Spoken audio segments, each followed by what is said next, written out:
Hello, माझ्या व्हिडिओमध्ये तुमचं स्वागत आहे. आज मी तुम्ही कसे आहात सर्वांना. आता नवीन वर्षाच्या खूप खूप शुभेच्छा. आता नवीन वर्ष येत आहे. आता बघा, मी आता वांग्याची भाजी करणार आहे. असे वांग्याला मी मीठ लावून असे थोडे तेलावर असे परतून घ्यायचे आपल्याला.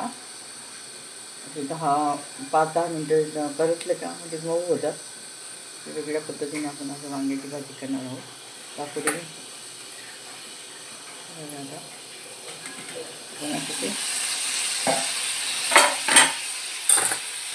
आता असं तेलावर असं उकळून घ्यायचे आपल्याला थोडे मऊ होईपर्यंत. नंतर आपण सगळा मसाला तयार करून त्याच्यात टाकायचा. थोडं वापर झाले ना बरं, असं वांगे आपल्या छान मऊ झालेली आहे. तिला तर तेल मीठ लावून अशी करून घेतले, परतून घेतले 5 मिनटं. आता मसाला आपल्याला टाकायचा तर मसाला टाकायचा. थोडं शेंगदाण्याचं आधी कोथिंबीर मी तयार टाकली करून. कोथिंबीरमुळे काय होतं नाही का, खूप छान भाजीला वास लागतो असा. आता आपल्याला याच्यात मसाला टाकायचे. मसाले आपल्या आवडीप्रमाणे टाकायचे. कुठलं हे थोडं वेगळा मसाला आहे तो. लाल तिखट टाकते चमच्याभर.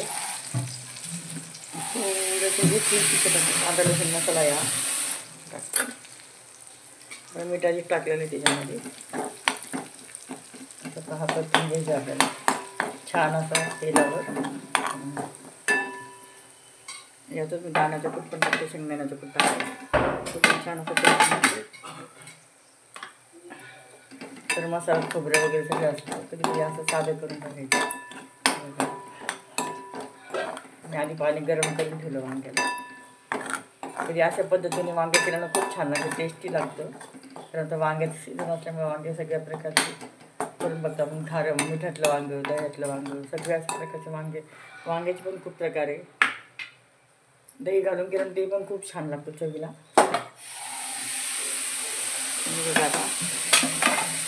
वांग्याची गॅस टाकून देणार अशी. मीठ टाकलं ना, मिठामुळे काय होतं माहिती आहे, त्याला वेगळीच चव येते. बंद करायला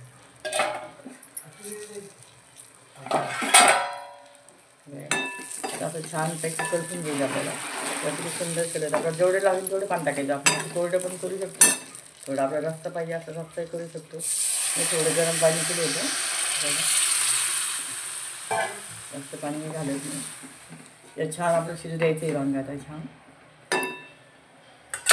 आता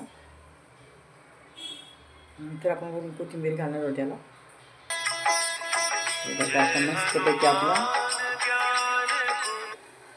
आता वांग्याची भाजी होती छानपैकी. छान बघा आता वरून तरी. आणि आता हे नाश्त्यासाठी मी बीटचे थालीपीठ लावले. बघा, एक बीट कापून टाकून आपलं सगळे पीठ टाकले.